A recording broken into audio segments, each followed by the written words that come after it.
Hello and welcome to Louise Singleton Creations. Last week I got a wonderful package from Moulds and Shapes with some of their brand new mould designs in there. And so today I'm going to be showing you how I used one of those to create a beautiful leaded window effect tray.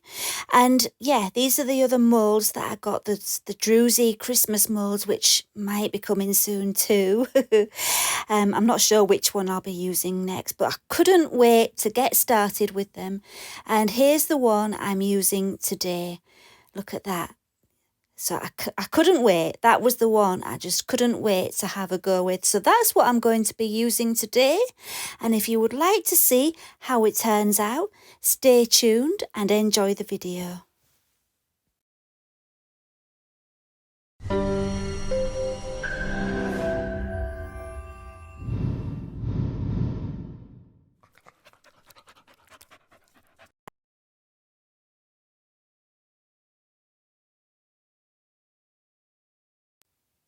Okay, let's get started. My first job was to work out the capacity of this mould, and I filled it with water and measured how much water I used. And then, once I knew the capacity, I mixed up my resin.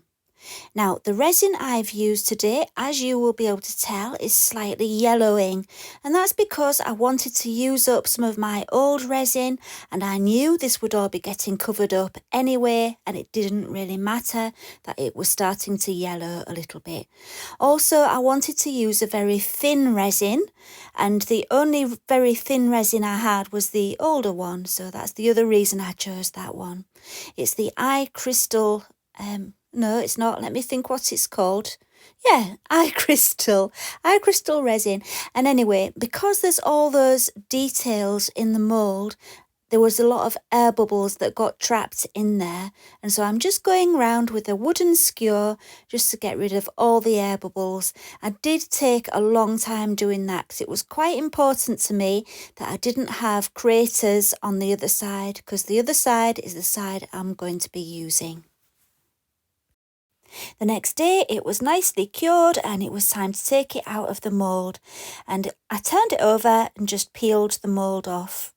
Because the mould's got so much detail in it, it is a little bit more work to take the mould off than it would be if it was a smooth mould. So there it is, and it's difficult for you to see any detail at the moment, but that will change very shortly. But as you can see, it's nice and clear, and not too many air bubbles got trapped in there, which is a bonus. That's always a bonus. Right then, on to the black lines. I decided to use a black Posca marker over all the raised lines, and everything seemed to be going really well. The Posca marker is an acrylic marker, so basically it's acrylic paint that you're putting on there. Now, I did encounter a problem.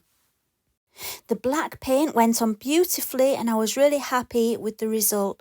However, the next day I noticed that it had all started to crack and it was just flaking off as I touched it.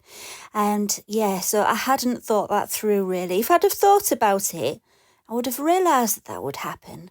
So anyway, what I did do was I saved it. I sprayed it with some spray varnish and let it dry. It's best to do 2 coats. I did 1 coat and it still wasn't quite enough.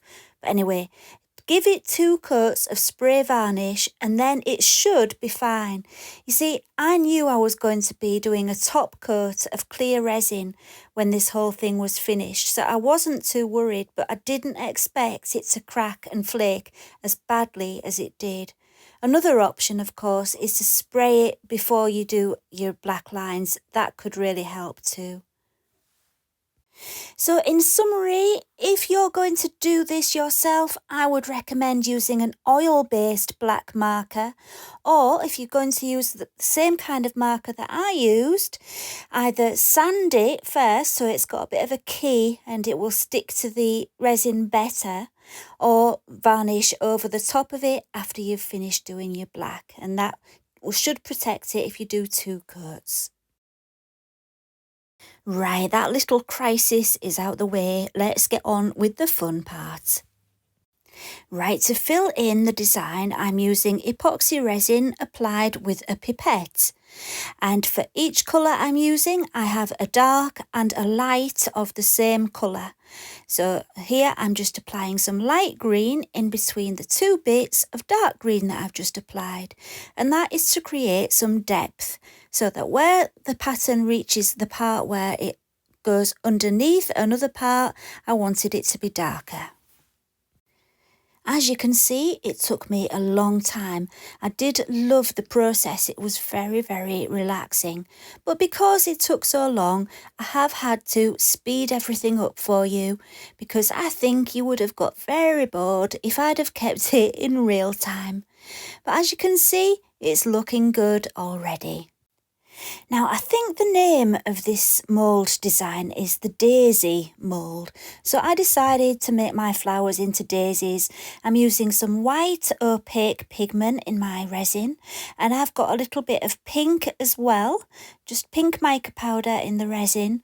And I'm going to use that just on the tips of the petals, because I love those daisies that you get with just the hint of pink on the tips. I think they're so pretty, so that's what I decided to do.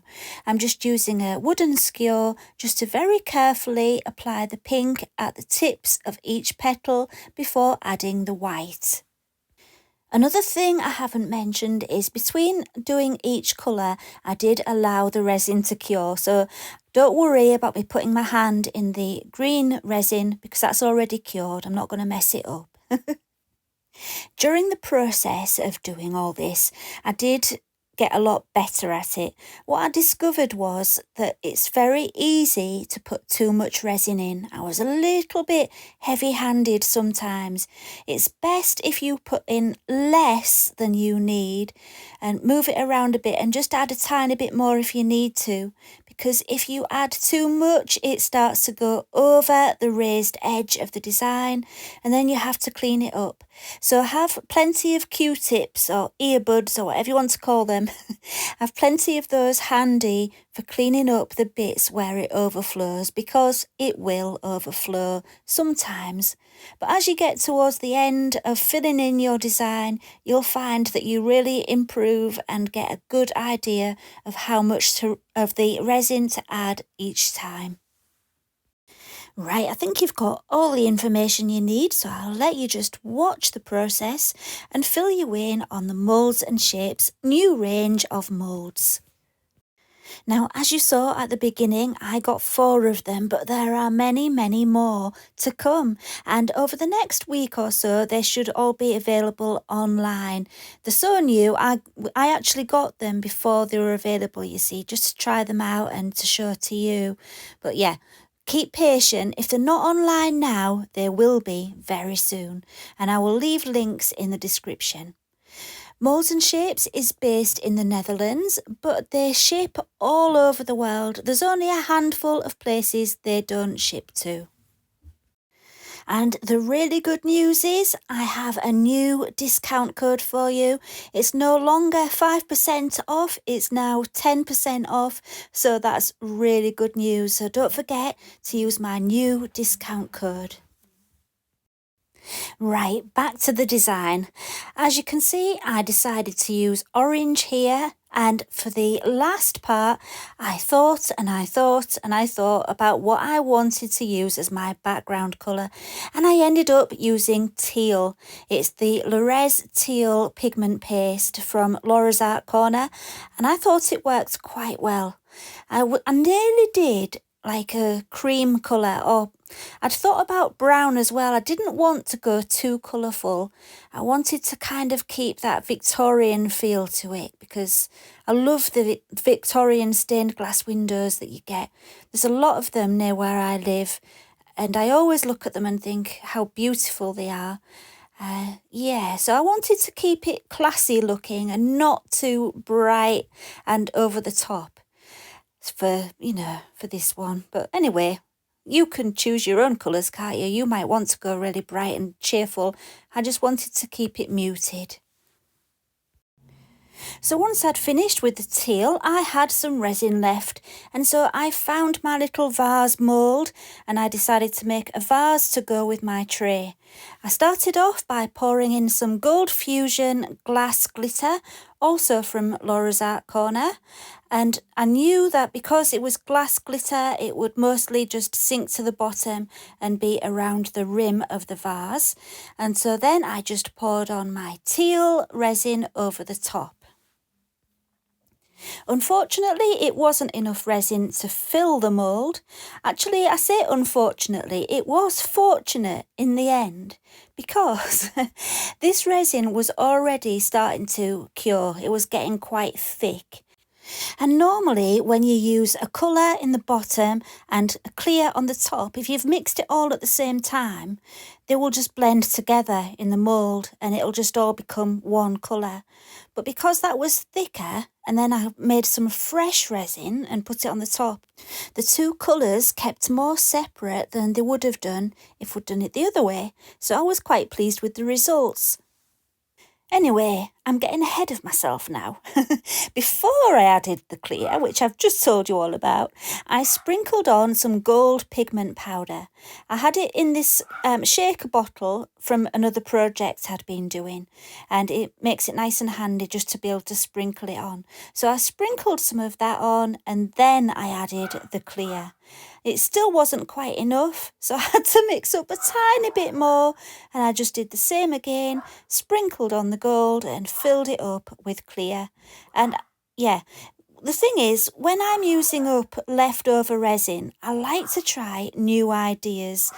I consider my leftover resin projects as experiments, and I always like to try something different. So I thought, let's just chuck in a little bit of gold pigment powder and just see what happens.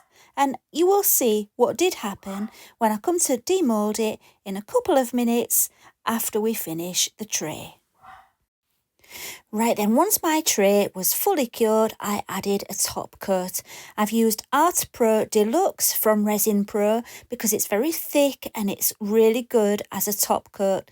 And because it's really thick, it doesn't flow too fast and go all over the place, which you don't want when you're doing a top coat. Especially this one because it's kind of balancing on the edge of the design. I didn't want it to go over that edge. So I added it in the middle and gently teased it towards the edges, and each time I needed more I just added a tiny bit. Don't put on loads of resin right at the beginning because if you end up with too much it will overflow. Right, let's see how the vase turned out. As you can probably already guess and see, most of that gold just floated to the top. So I'm not really sure whether I should have added the gold or not. But like I said, I wanted to see what would happen. And now I know, don't I? It gives an interesting effect, I suppose, doesn't it? Now, let's get this mould off. Give it a yank, Lou. There it is. Right. Now let's have a look. Do you see how those two colours kind of merged just a little bit? I really like that effect. Yeah, I was really pleased that that turned out the way it did. Everything happens for a reason, doesn't it? So yeah, it was good that I didn't quite have enough teal left to fill it up. And that's real pretty. For my sweet peas and to go next to the tray, it worked perfectly. And speaking of sweet peas, here it is with the sweet peas in, next to the tray, which is not a tray at the moment. It's standing in the window just to see how it would look. And I actually really liked it on my kitchen windowsill. And there it is with my droopy coriander, just to show you how it would actually look without all the clutter removed. And here's the other option, to have it as like a tray on my dining table. It's not actually a tray, it's more of a mat, a centerpiece mat, and my vase goes on the middle and it looks quite nice on my table. Quite like it there. But yeah, I'm really happy with the result. What do you think? Well, we've reached the end of the video. I hope you like the results and I hope it's inspired you to have a go yourself. As usual, please give me a thumbs up. That helps me so much with the channel. And subscribe if you haven't already done so, if you would like to, of course. And I will see you again next week. Thank you for watching and bye for now.